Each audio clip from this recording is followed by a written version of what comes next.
আমি এই মুহূর্তে নারায়ণগঞ্জ সাইনবোর্ড থেকে বলছি। আওয়ামী লীগকে নিষিদ্ধ করার জন্য সাধারণ জনগণ এবং ছাত্ররা আন্দোলন করছে নারায়ণগঞ্জ সাইনবোর্ডে। তারা রাস্তায় এভাবে বসে রাস্তা দখল করে আছে, আর তাদের জন্য অনেক বড় যানজট লেগেছে। এই মুহূর্তে থেকে বলছি নারায়ণগঞ্জ সাইনবোর্ড থেকে।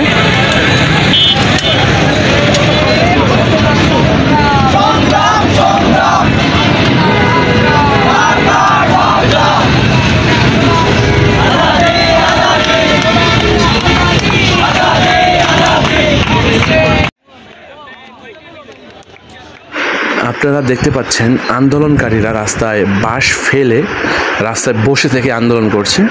মূলত তারা আওয়ামী লীগকে নিষিদ্ধ করার জন্য এই আন্দোলন করছে। কিছুক্ষণ আগে নারায়ণগঞ্জের যে মেয়র তাকে পুলিশ ধরে নিয়ে গিয়েছে। তো তখন থেকেই এই আন্দোলনের শুরু। তাদের আন্দোলনের জন্য ভোগান্তির শিকার হচ্ছে সাধারণ জনগণ।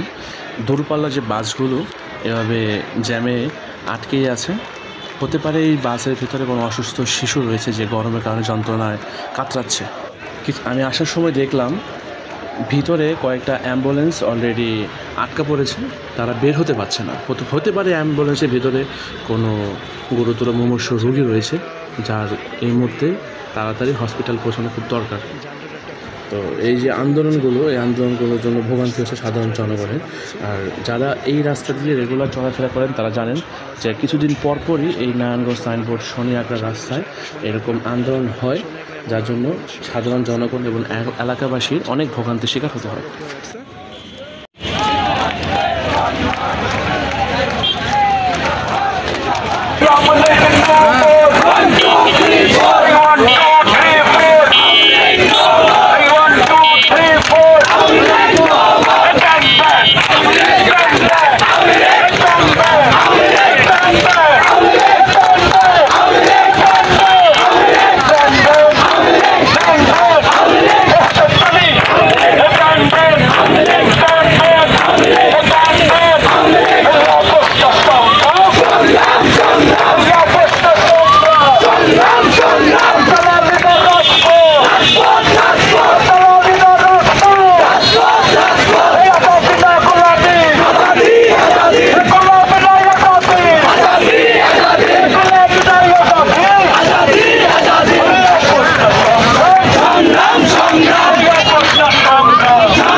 আমি আছি নারায়ণগঞ্জ সাইনবোর্ডে। আর আওয়ামী লীগ নিষিদ্ধ করার জন্য আন্দোলন চলছে এখানে। সাধারণ ছাত্র জনতা এখানে আন্দোলন করছে, আর তাদের জন্য ভোগান্তি হচ্ছে সাধারণ জনগণের। আপনারা দেখতে পাচ্ছেন এখানে অনেক বড় ট্রাফিক জ্যাম অলরেডি লেগে গেছে।